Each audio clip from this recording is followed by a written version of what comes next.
Are you looking for more out of your life? Do you need ideas on how to start new businesses and how to move forward in your own personal life? Well, guess what? You have come to the right radio show. At You Can Overcome Anything podcast show, you will learn and hear from many people from all walks of life who are sharing their challenges, their stories, the habits, and the mind shifts they had to overcome to become who they are today. On top, you will get a chance to connect and see how you can overcome anything by networking and learning about your next move through this radio show. I present to you our great speakers at You Can Overcome Anything podcast show with your host, Cesar R Espino.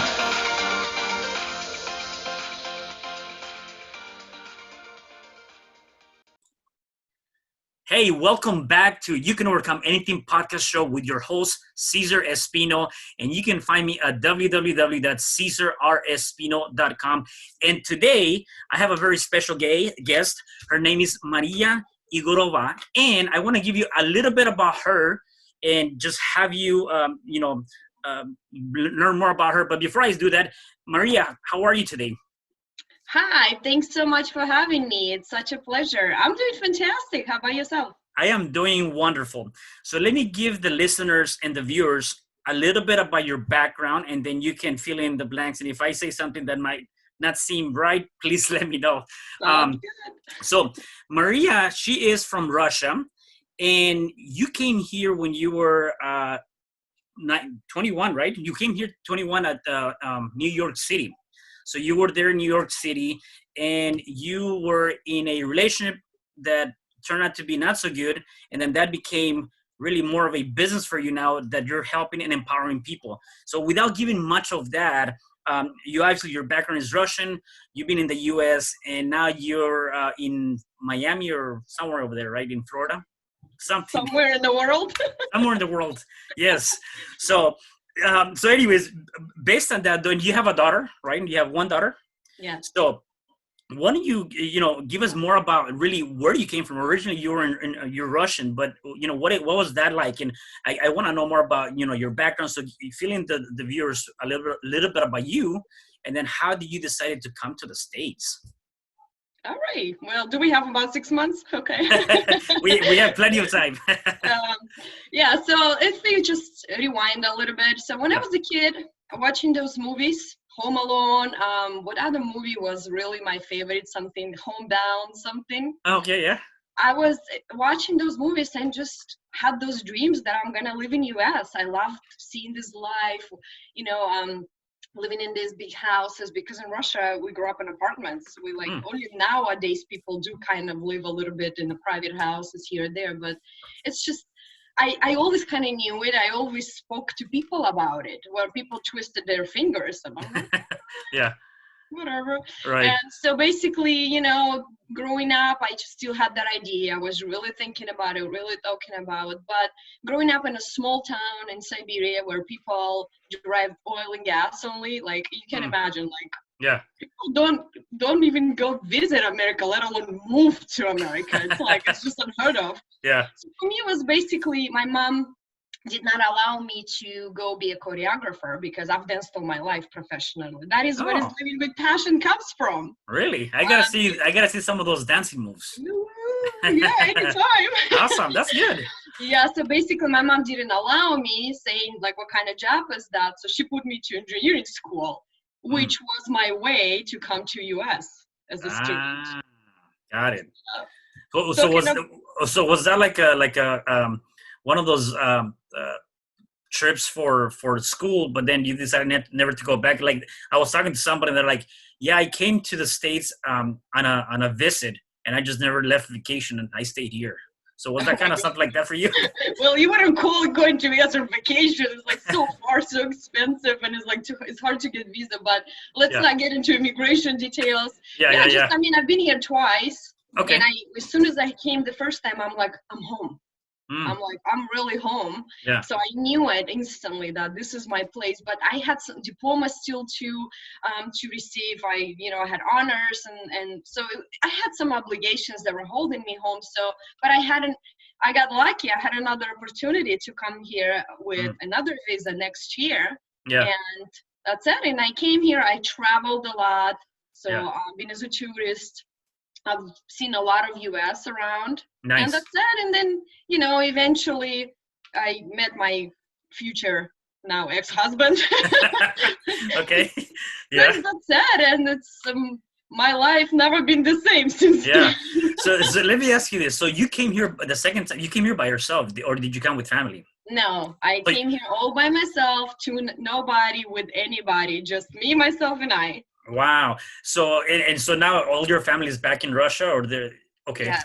So obviously you came the second time. You had the opportunity to come out here the second time.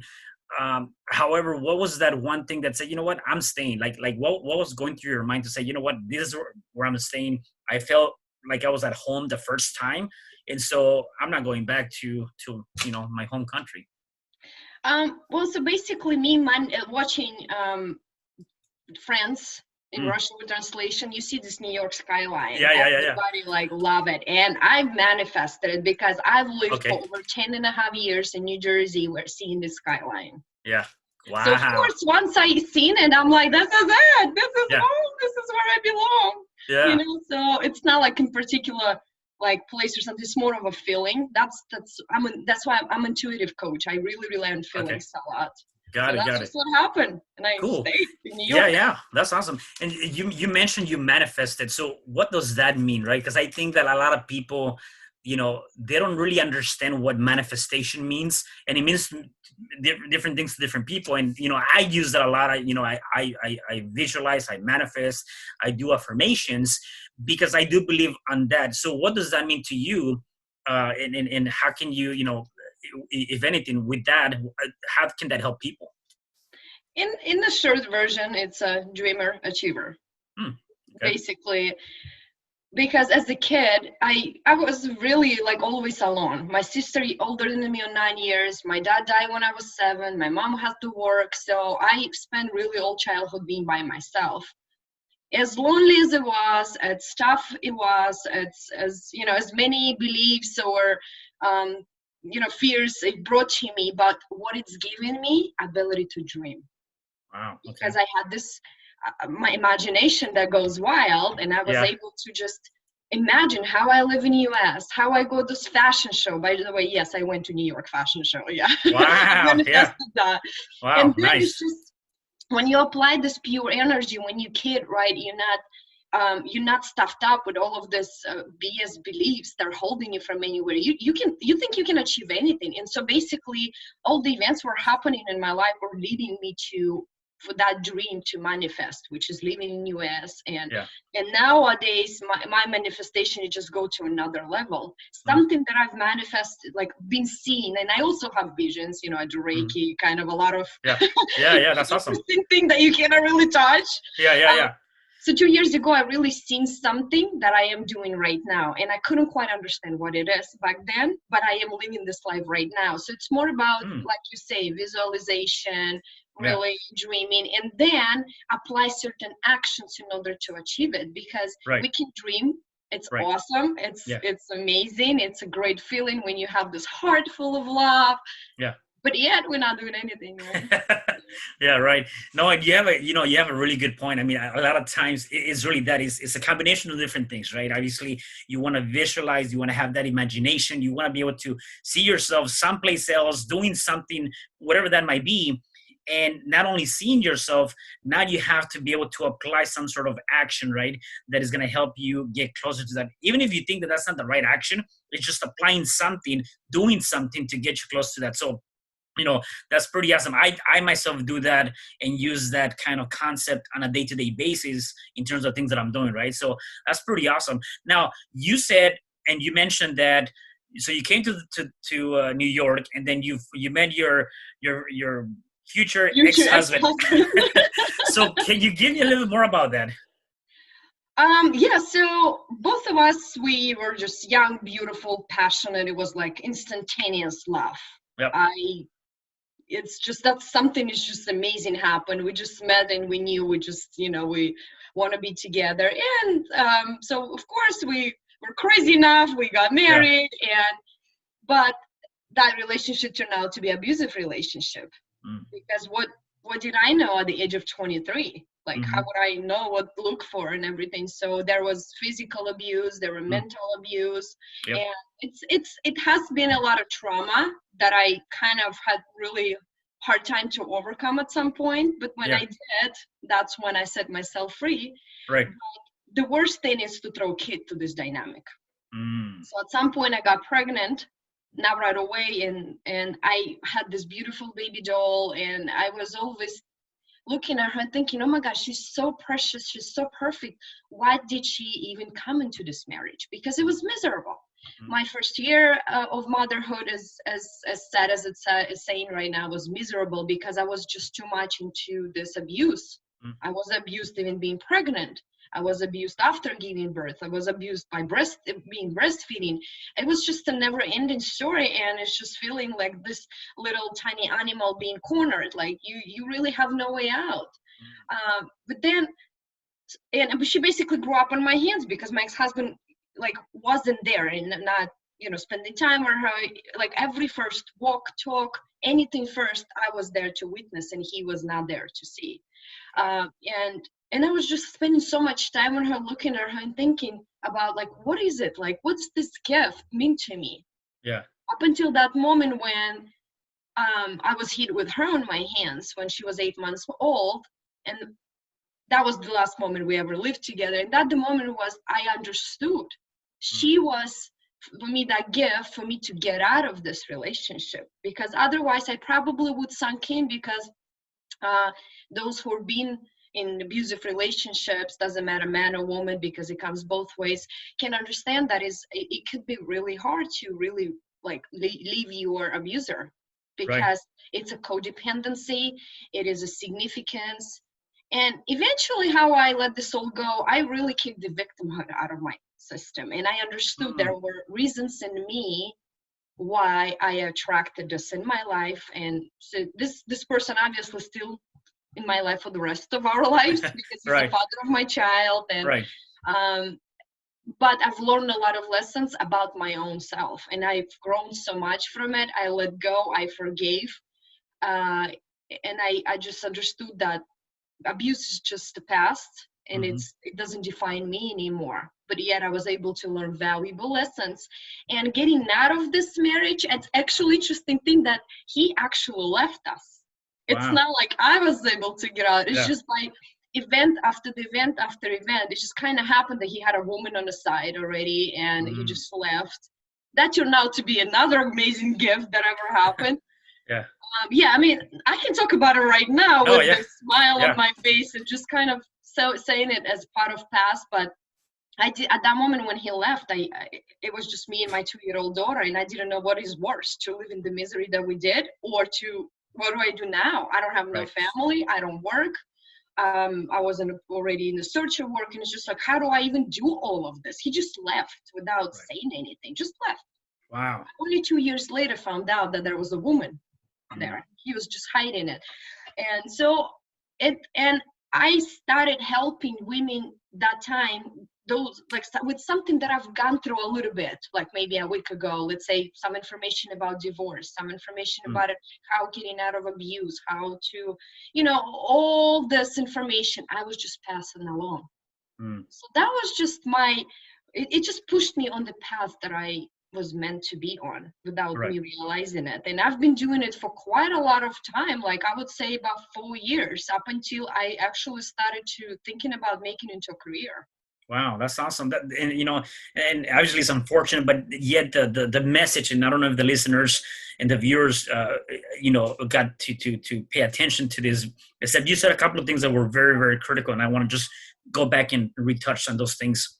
Number one, you talked about that your past does not define you or your future, and I believe in that. At the end of the day, the past is merely an experience. It is a lesson, and so for us, we got to be able to see what was the lesson we need to learn from that. What is that experience that either we don't need to experience anymore, or it was good that we got to continue to do more of that and manifest that into our lives. And so, if a lot of times people get hung up too much on the past and they live on the past, when in reality it's just a lesson, it's just an experience. take whatever you can take that is useful, and whatever is not, throw it away and then move forward. So that was one thing that you mentioned. The second thing is that I took from this is that even through all of those moments that you went, and I can only imagine how hard those moments were for you. You went through these very difficult moments, yet you decided and you created something within yourself, within your life, within your mind, that this is not where you need to be, and you came out of that. A lot of people get hung up right now with in a very abusive relationship, again, either or, right, man or female, and they feel like, well, I have nowhere to go. Even if I leave, no one's gonna want me, and therefore I'd rather stay here and be in this abusive relationship, whether it's verbal or physical, because of that. Or even worse, there's a kid in the middle, and because there's a kid, I rather just stay here because I want a family, quote unquote family, type of idea. And you were able to take all of that. So out of all of this, out of all that pain, there was a reward. There was a for you, right? There was a reward, and you grew out to become now, what you're doing now, and you did then is really help and empower other people, right? Which is amazing. Sometimes we have to look at those difficult moments, and what is that serving me? What is that giving me? What is that going to do for us? And for you, it created what now seems to be your career, right? In helping other people, divorce people in that sense. So with that, tell me more about this. Obviously, you started helping females or women that were going through that difficult time. Now you're actually helping male that have gone through divorce. So let's talk about that for a second. Yeah. So of course, getting out of abusive marriage, you can think that I wanted to do nothing with men at that point. Yeah. I was actually scared of men, physically scared of men. Yeah.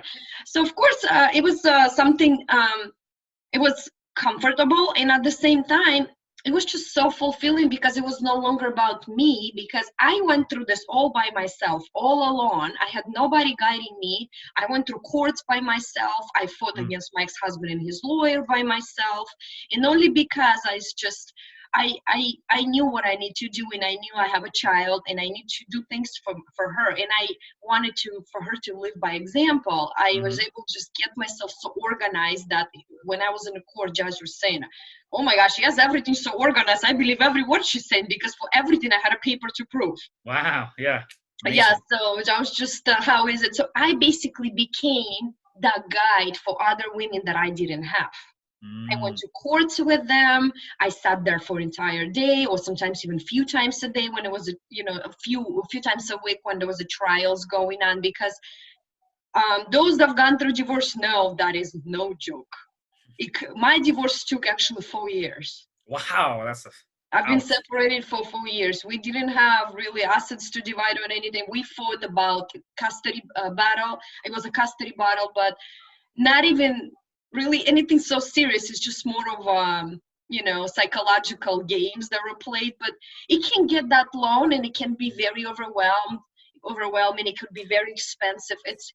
So throw on top of it careers, being parents, how overwhelming this all. So I became that just guy that going with women, speaking with them, filling them on information. And that went on for 5 years. But of course, along the way, I started trusting men more, and I always got along with men. I have my best friends from childhood are guys. And I've been helping, giving them insight, because when I went through this process as a professional, I've seen both sides. I've seen what's going on in courts. I've seen how men react to this. I've seen how women react to that. So, of course, with friends and some other people, I would give advice here. They're like male friends, I mean. And so basically in 2017, I'm all of a sudden losing my high-paying job in Manhattan. I was coaching without worrying about money. It was just truly fulfillment on fulfillment level. That's it, like just nothing else. And when I lost the job right after spiritual retreat, something's changed there in me, and that's it. And I knew that this job is no longer serving me. Well, I was gone. It was gone without even asking. Right? I mean, I did actually ask for some changes. Well, to the extent you did. Yeah, exactly. Yeah, right. Be careful what you wish for, right? Yeah. Because it was a really high-paying job as a mother who raises a child by herself. I don't like to refer myself as a single mom. I don't like single anything, because what you think about, you bring about, right? I'm the mother. I like that. Yeah. There you go. Period. I like that. Yeah. Because that was another shift I had to make from that victimhood saying I'm single mom is for me to, oh, I am the mother and I may as well just love it. Yeah. Yeah. That was the moment for me shift that happened. And then I was like, okay, I have a passion. I love helping people. I know what I'm doing. Unfortunately, it's not a pleasant, but something that I've been doing for a long time. And I decided to make it into a career. Actually, 2 years ago, I committed to it. Oh boy, was it easy. I bet not. It was not, because helping people and doing a business, those are two separate things. I didn't know how to combine them together. Yeah. Even though I ran other people's businesses for a living in Manhattan, I knew really I had all the skills, what it needs to be done, but yet I couldn't apply. Why? Because I ran into my own fierce internal blocks, beliefs that needed to be kicked in the butt. So after coaching women as professional for a few months, I decided something there is not working. I didn't like who I am. I didn't like what I am as a coach. I just did not like it. And after I coached my last few clients, I just said, I have to figure it out. I cannot do this disservice to people, pretend to be someone whom I'm not. But at that moment, I didn't know who I am as a coach. What's my new role? Right. I had to really go on soul searching last year, leaving the business on hold, but I always knew I'm never going to give up. Yeah. But I left it. I went to California from New York. I moved out January last year, and I just went with like no sense of direction, just traveling, meeting people, just taking life as it is. I had to leave my child. That's with her dad and family. It's the biggest sacrifice I had to make. I mean, yes, he was abuser to me, but he's pretty good father. Overall. So, and he has family. So I knew that she would be okay with him. And that what happened throughout this year, all these realizations, all of these missing pieces that I was looking for, I was able to find and just to realize it is that what needed to change is for me to start coaching men, because men need so much help. As far as we women, we have girlfriends, we go out, we chat with people here or there, we have family, we have kids, we have somebody to connect with all the time. Whereas men mostly on a lonely side, because I have beer buddies, colleagues from work, but nobody actually can give you a working advice on how to build relationship. Especially I can tell, even though I'm a female, got out of divorce, but I can tell it's impactful as much as it impacts men. We have similar beliefs that we're no longer worth of anything. We cannot make people happy. It's the same beliefs we're having. So I really understand from own perspective. I bring I understand from own experience. I bring women's perspective into this. And I have this years of experience coaching through divorce. And so it was just like, boom, something like, how I didn't see it before. And from that point on, I understood this is exactly what I've been manifesting. Wow, that's amazing. And you said a couple of things too. Is your story is definitely one of a kind. And I like the way you think. And when you're talking about you're not a single mom, you're a mother. You're absolutely right. Words do matter, and what you say to yourself, not only to other people, what you're portraying, but what you're telling yourself, internal programming. Means a lot, right? And I know that for a fact, because again, I've studied that and I do it myself too. And so that is very, very critical. You got to be able to make sure you watch what you say at any given point, because you, without even thinking about it, you're attracting that energy to you. I'm curious to know though, again, with all this going on, like, what were some of the changes you had to make internally in your mind to say, okay, I need to get out of this abusive relationship. I need not to go through, now I need to go through this 4-year, whatever period of time, at that moment when you didn't know how long it was going to take, but at that moment, I need to go through this divorce. I need to come up with the business idea or whatever the case may be. Like, I'm just wondering, like, how do you organize all of that stuff? Like in your head, like, how do you say, this is what I need to do?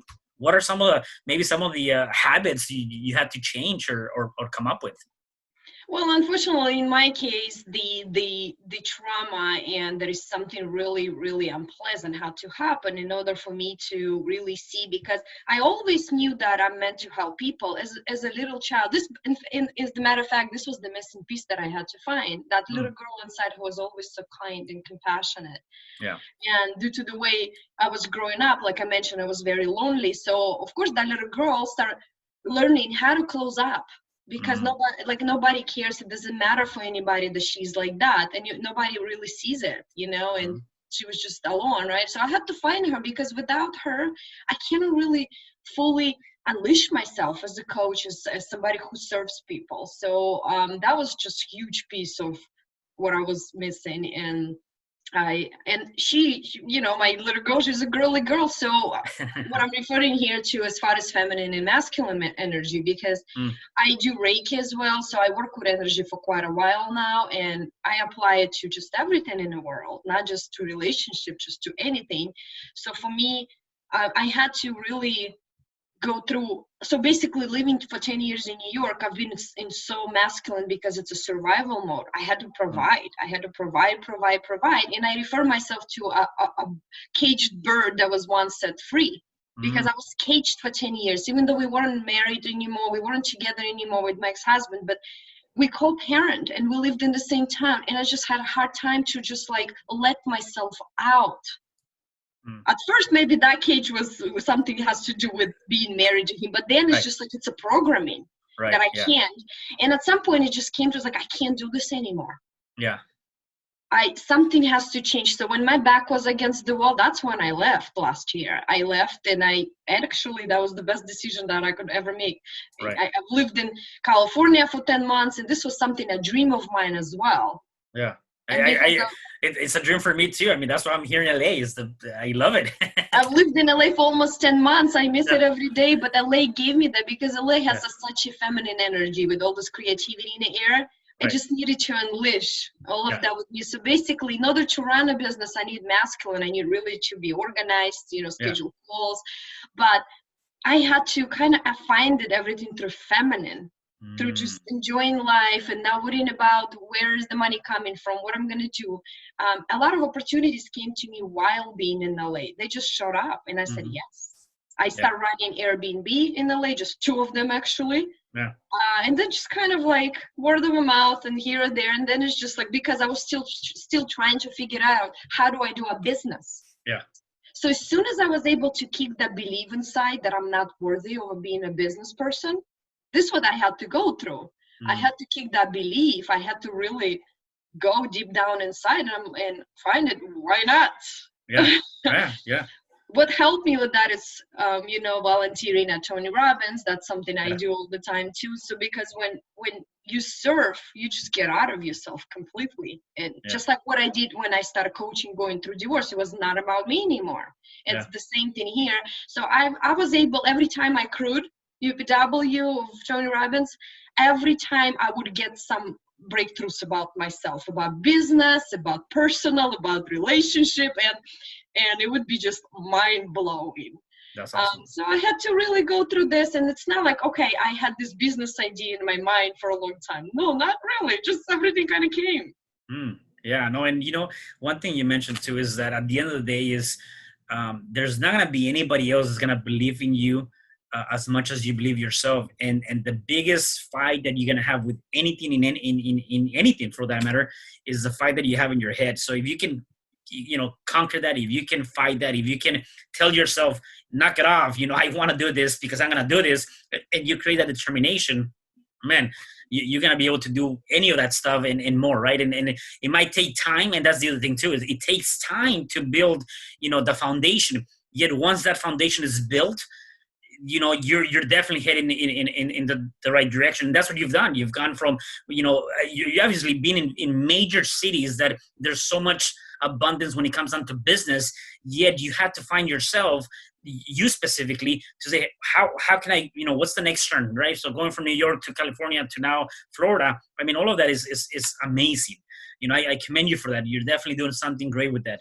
So So with all this stuff, and I have a couple more questions for you because this is, I think I can go on for 6 months too, by the way.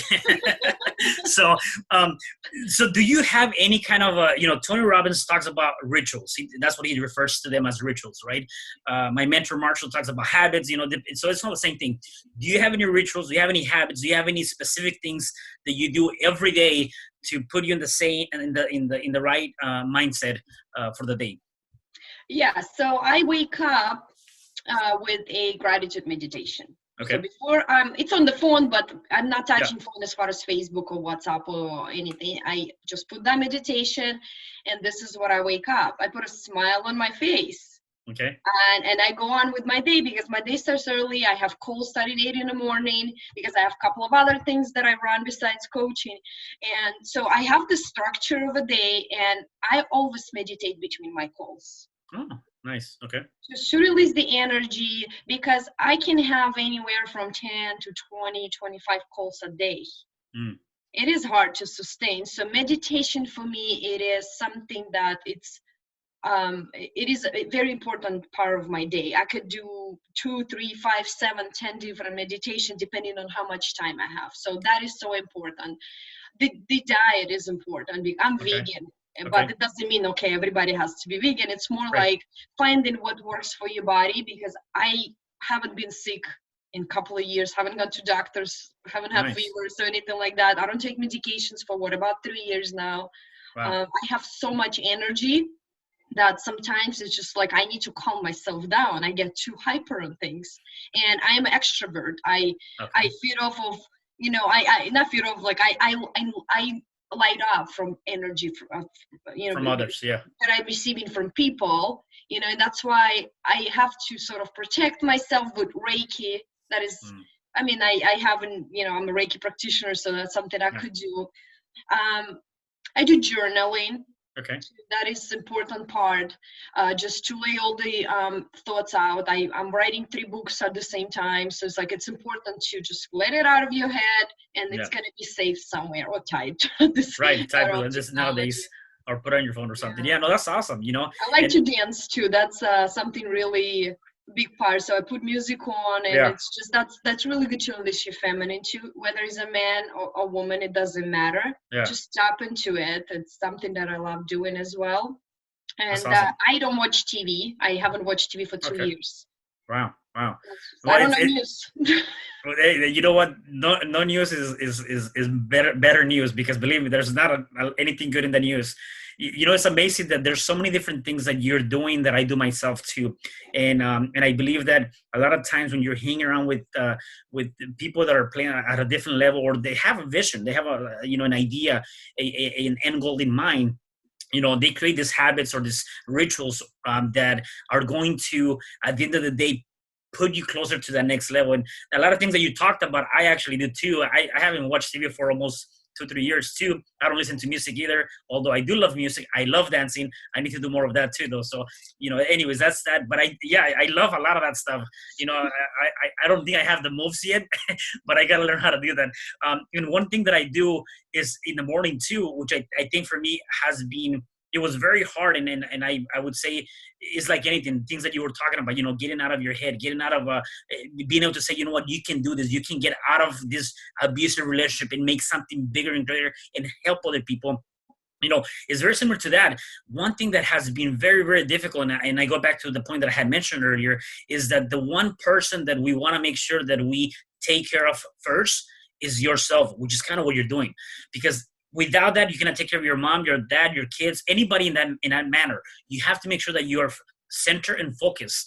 And so for me, I do this every day before I go to sleep. Every day when I wake up, I tell myself 3 things. I go through a list of affirmations. I try to meditate. I don't do as much as I should, except I do affirmations. And then I look at myself in the mirror and I literally smile and I say, Cesar Espino, I love you. Cesar Espino, I thank you. Cesar Espino, I appreciate you. And I do that 3 times, when I go to sleep, when I wake up. Let me tell you, at first it was like, what am I doing? Like, this is dumb. Like, I'm looking at myself in the mirror. I cannot do this. Yet again, though, a lot of times the things that may seem like they're dumb, or the things that may seem like they're very uncomfortable, are the things that are going to help you become a better person in your own journey. And Yeah, and so, again, if they feel uncomfortable and dumb, that's because of there is certain beliefs you had growing up programming. Because I also in the morning when I yeah, brush my teeth and after I'm done, I just say, "You have the most amazing calls today," and I blow a kiss to myself. And yeah, I'm like, see, I'm ask telling me you. 10 years ago, I was like, Yeah, right. Like I would never see myself doing this, and I myself too. I would never see myself doing this in the mirror. And now it's like I embrace it. I like that. So, anyways, there's a lot of similarities, and that's actually very very awesome. So I have one last question for you, before we wrap this up. And you have an amazing story, and I really like what you're doing, and seeing you on Facebook is pretty awesome. If there was one thing you can tell the listeners or the viewers that they can do anything to overcome anything in their life, what would be that one thing? What is that one thing they can do to overcome anything in their life? um, just apply passion to it. Okay. Whether you live, whether you laugh, whether you work, just apply passion to it. And I Yeah. was fortunately, being experiencing that because of dancing, because Yeah. you're passionate when you dance. So I can tell this is how I know what it's like, because only like through this thick and thin, I can go through that, just imagining like, what is that, like the passionate life that I deserve. Yeah. That's awesome. Oh, that's really good. So Maria, thank you so much. I really had It's a my pleasure. wonderful time with you. If people wanted to get a hold of you, they want to work with you, they want to get in contact with you, where can they find you? I have a website, Okay. mariaegorovacoaching.com, just like my first and last name. That has always been misspelled. But it's a really good chance to find me on Facebook. I pretty much always on Facebook. You can message me. I have a business page that also named Maria Egorova Coaching. So there is Instagram too. I'm Yep. trying to be a little bit of everywhere. A little bit of everything, right? I mean, hey, so don't worry, guys. I'm gonna have all this information on the comments below, so you can actually connect with her. I'll have Maria's, Instagram, Facebook, website, so you'll have all of that. Maria, once again, thank you so much. I really appreciate this, and thank you for coming on this show. And for the rest of you guys, please do me a favor. You can find me on Spreaker.com. You can also find me on YouTube, Facebook, and on my website, www.cesarrespino.com. Please make sure you share, you like, and you tell everybody, because this is a wonderful interview. And stay tuned for our next interviews coming up. Thank you so much. Thank you so much. Bye-bye. Bye. Hi, I'm Cesar Espino, real estate investor, business coach, and consultant, and author of the book, You Can Overcome Anything, Even When the World Says No. My number is 424-501-6046. In my book, I talk about making the necessary changes to shift your mind for prosperity and certainty. Pick up your copy at Amazon. I also love helping families with their real estate and can purchase your house fast and all cash. Follow me on Instagram, Facebook, and LinkedIn. My number is 424-501-6046. Thank you for having me today. I am so glad you tuned in to this podcast. You can find me at Spreaker.com, where you can like and subscribe. And to learn more about myself and my services, you can find me at www.cesarrespino.com, or you can also find me at Facebook under Cesar R Espino. Once again, thanks for joining me. I am looking forward to having you at the next episode, and know that you truly can overcome anything.